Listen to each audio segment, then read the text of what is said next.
Now, in previous layers, I've laid down very loosely, gesturally. Yeah, I'm not going to try that one again.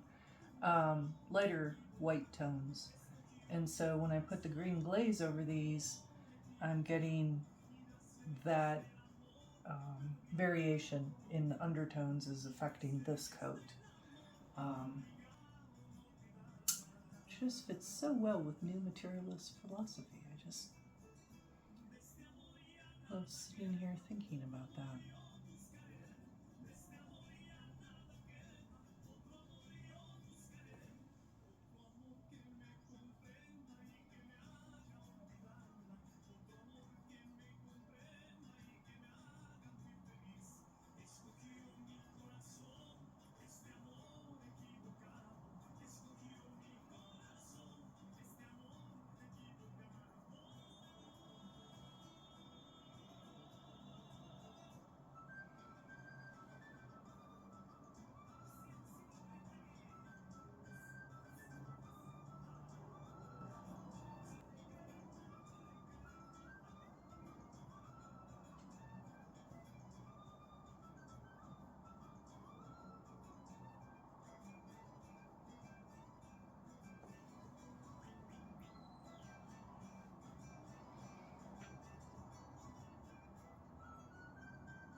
And again, I'm being a little loose and gestural, not very precise, staying in the lines. Again, I'm thinking ahead, multiple steps. What am I anticipating doing the next round after this dries? Let alone that I'll be going back in and adding highlights back in here. It's kind of a back and forth. And it's that shadow and highlight and the twists of the forms that kind of give it a sense of motion and twisting. Again, I'm endlessly fascinated by knots and tangles and whatnot. So by being a little loose and letting the green paint go beyond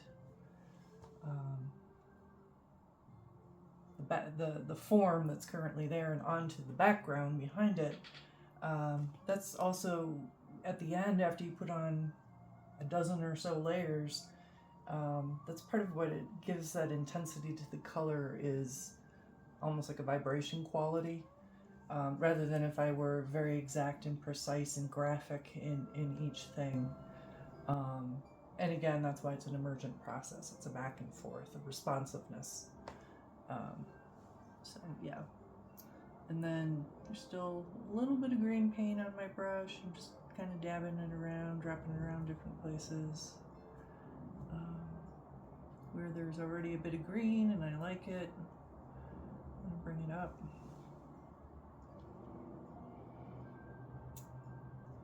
Which I think I do on this yellow. I've been kind of figuring out where all this green is going, but there's also this gold, larger swoopy thing going on here.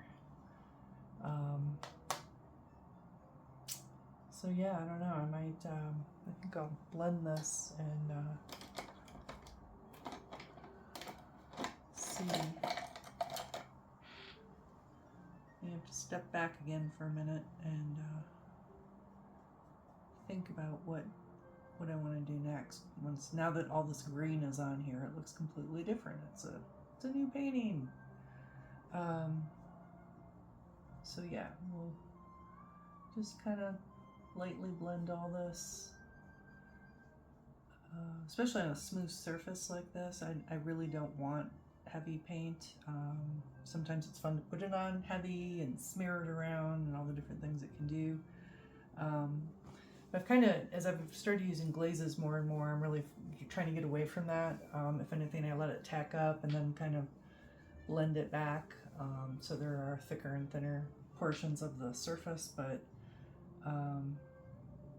yeah, I'm using thinner layers just because I really like the effects. It's like I say, quite a bit like watercolor in a lot of ways, except it lasts longer. So, all right, I'm gonna step away again. Sometimes this is how it goes.